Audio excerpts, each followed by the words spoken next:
Hey, Jules Blessed Vegan, and as always, welcome to my channel. And for those of you who are new, I know you can benefit. So yesterday I was talking about the importance of living in the present. And I so understand that if the present isn't serving you, you would rather be anywhere but. So definitely trying to remember the best of the past or hoping for what's to come in the future. But it really is imperative that we attempt to live in the present. So this is actually 20 traps most people fall into in their lives. It's from the same article as yesterday called A Conscious Rethink.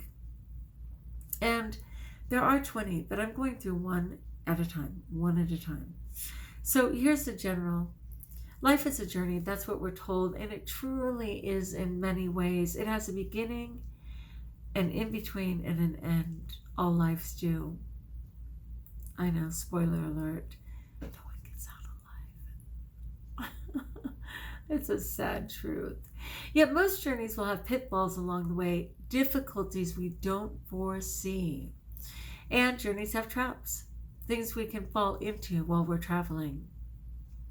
I gotta give a sidebar on this. So years ago, I was in Taipei, Taiwan, and I was super tired. I just traveled like 22 hours, and my friend was so excited to show me a night on the town, and that town does not sleep, okay? And I didn't have any boundaries, so I was like, sure, why not? So we went to the night market. Instead of malls, being lengthwise, theirs go up, so you'd have to travel like 7 or 8 or 12 floors to see the mall, all these things, and just so crazy.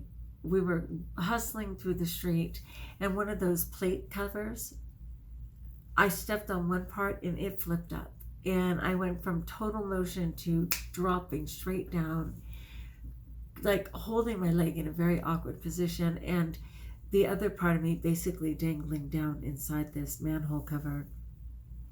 A few people stopped, and awkwardly they helped me up.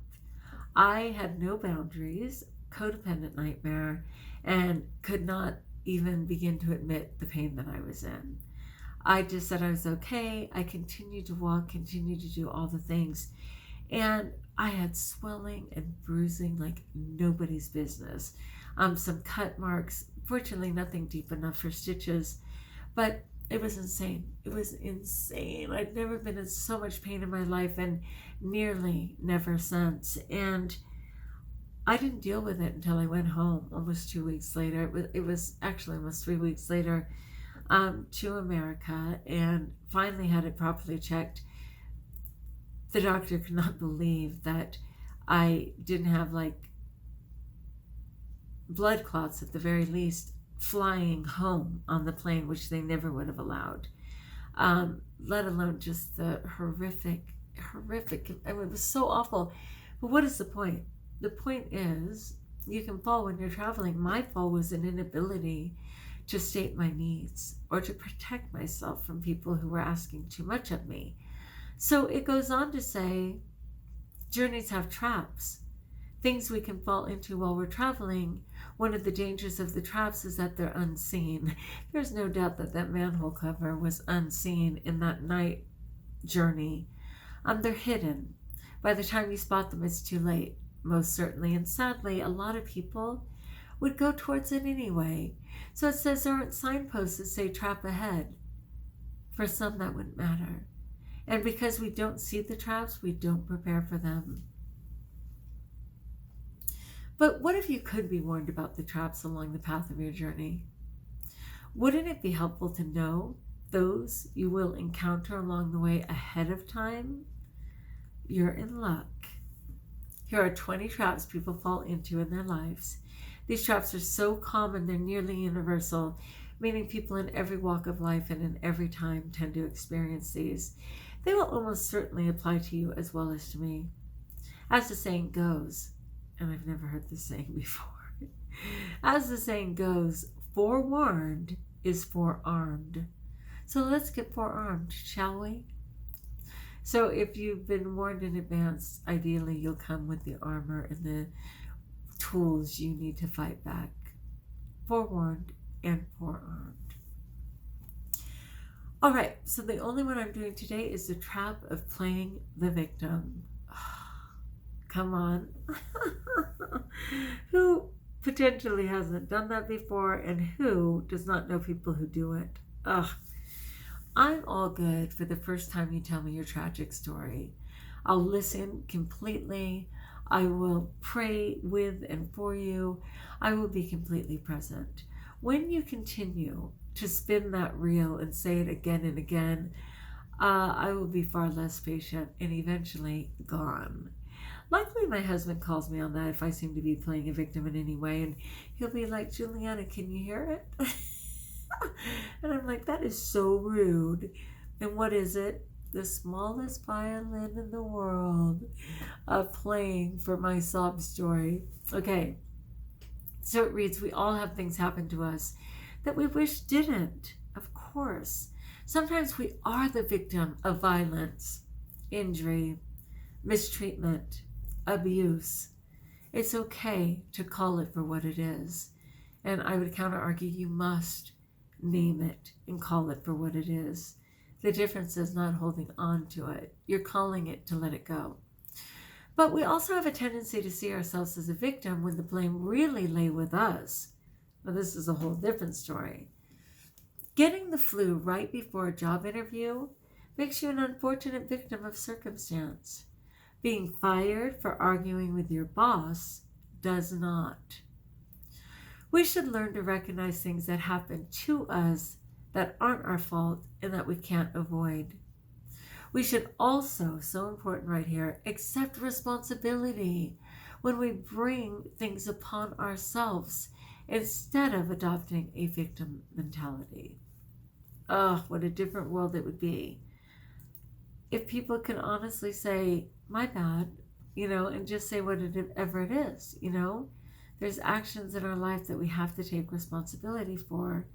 And it seems more than ever, very few people are willing to. All right. That's it, my friends. I'm beyond exhausted. It's, of course, after 11 o'clock. But I'd like to check in with JVV community. And I think this is a really worthy one. I think one at a time will be enough. I'm happy to say I'm completely on my plan. I'm eating right. I'm exercising. I'm showing up for most things. I did the Chanting Raw Reset this time, which I was thrilled to do, and I've certainly benefited. Hello, I've been clean for the longest time of my life. Something is right.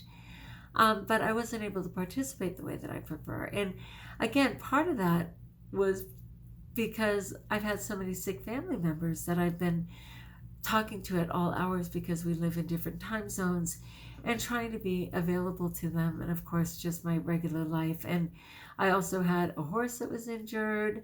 I've had a lot of different things going on. So I haven't been able to. I've been driving to my school site, so I'm back to 100 miles a day, even though no, we are not face to face with the children, but they prefer that we teach from school, and I've been doing it.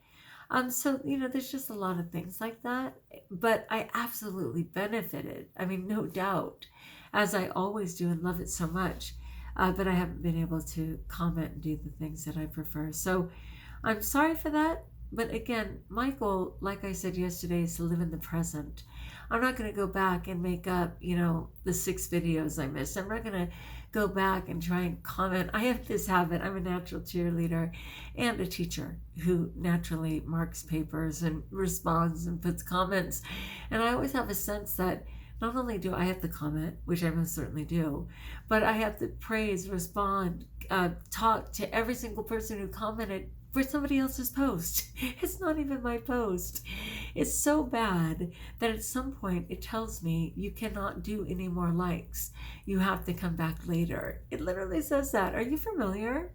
Or am I the only crazy person who does that? I'm not kidding you. It'll say you have reached your maximum number of loves or likes. Please return.